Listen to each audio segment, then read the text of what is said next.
Hi there again, how are you today? Hope you are doing very well. In this video, I would like to help you react to some change in your plan because we are not living in the ideal world and change is inevitable, change is everywhere, so it will happen. You can't play it safe, you can't predict it in advance, you can't predict everything in advance. It's just not possible. So please react to change in a very calm way. I know it's not easy sometimes. Sometimes it's painful, stressful, the time is pushing you and management is pushing you to do something and deliver something. You promise to them to do it and then you realize that you have to change it. And it's not in your hand to avoid it. It can happen like the time, the deadline changed, or the resources were changed, or you find some technical obstacle in the development. You cannot know before you try it, so then you have to react to it, replan it, reprioritize it, and bring some new plan to your management and also plan for your team and for the whole product. And the key is communication. The key is no, don't panic. The key is to not harm the product. The key is to stay calm and stable. You as a good product owner should know how to face those situations. So don't take the change as a problem. It's not a problem, it's normal, it's usual. So you should react to it in some confident way that I will figure it out and I will bring the best solution ever. And it can happen that you have to change it every week, you know. So if you use these two principles, it's not so hard, it's not so difficult to make a change. Saving workflows. I will tell you why this is so essential and important in the whole process. Imagine you are in the situation when something is done. You have to change something when the developing is already in the process. So the guys working on something and they are in the middle, or maybe they have finished 80% of it, and now the given time changed or whatever else changed and you have to reduce it. And I have been in a situation when the product owner and product management try to cut it, like stop working on it and stop working on that, and we will just deliver all these two pieces. And this is the big mistake what you can do, because you should save the workflows. You should deliver end-to-end workflows, not cut it in the middle, not cut it like in the 80% of done. You should deliver the whole workflow end-to-end like a core-based foundation, and you can reduce the improvements above it, because incremental approach means that you can incrementally improve every step in this workflow in the future.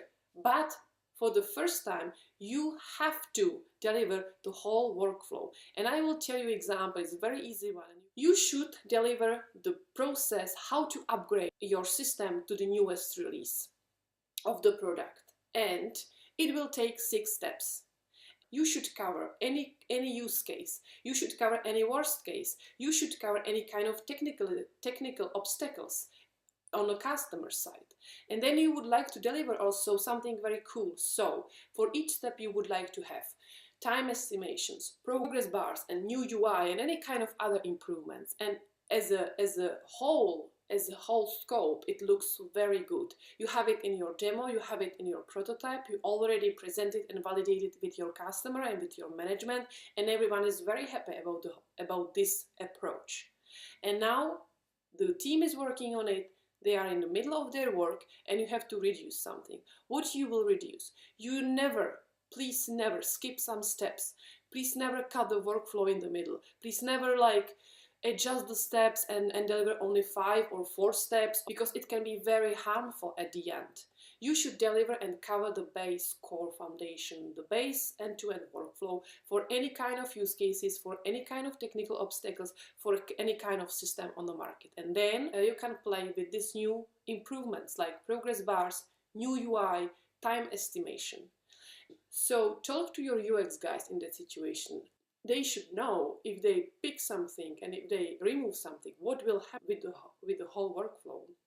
So prepare with them the scenario, how to reduce these small improvements around. You can call them like incremental improvements for the future, and how to still deliver something stable and end-to-end to cover all use cases. So please save workflows. Think about workflows first. The small improvements, even if they are cool, you can deliver it in the future. But the workflow is the key. I think you are familiar with the Kano model so far, but I would like to tell you and encourage you to use it, especially in those situations, because you have to remind yourself and repeat yourself what's the end goal. And the end goal is the customer on the other side. So, Kano model is about, you should have in your head one question: what would happen if I don't deliver this particular feature? What would happen if I don't deliver that particular feature? And you should imagine the customer at the end of this whole process, when you deliver the product, and he will open it or she will open it, and they will realize that in this process of upgrading we skip backup, or we skip the smoothest rollback. We just cover a couple of use cases. We didn't cover everything for them, but we deliver the new UI and we deliver something very cool like time estimation and progress bars for them. What would be their reaction then? It will be like, yeah, it looks cool, but I can't use it. It's not usable for me. It's not safe for my system. It's not safe enough because you didn't cover all use cases, and I'm afraid that if I will use it and it will collapse in the middle, I can't do the rollback. So you should have in your head, like, what will happen? What would happen if I don't deliver the backup feature in its full potential? What would happen if I don't deliver the smoothest rollback for any use cases? What would happen if I don't deliver the new UI? You see the difference? What would happen if I don't deliver the new progress bars? See, the value is so different for the customer. Maybe it's cool for us. Very, very often the cool features are visible for management, for customers, for marketing, for others. It's easy to communicate that you have a new UI, and it's very easy to go through it, and it's very transparent for the whole process because you know the time estimation for each step. But on the other hand, if you don't deliver something so essential as a backup or rollback, which is covering any kind of possible use cases, then where is the value of the product? So this Kano model will help you to prioritize it, and it not only prioritize it for you, but you can communicate it to your management as well. You have very good arguments for them, because by using this Kano model, which is very, very famous, you can tell them, you know what, I know it's painful because you have to reduce those features and it will not look so cool at the end, but we will deliver this, and that. And it's not only the end-to-end workflow, but also they can use it. Maybe it's not so nice, maybe they have no time estimation, but we can promise it for the future for them. So it's the Kano model can helps you define the core value, helps you define what's expected from the customers. Sometimes we are so immersed in our product, we are so immersed in this process of delivering, of developing. So we are with the team and we see the product, like if we envision how the product look like. The Kano model reminds you what's the core value for the customer on the other side. So let's say you would like to deliver the car, and no one will expect that you will deliver a car without wheels.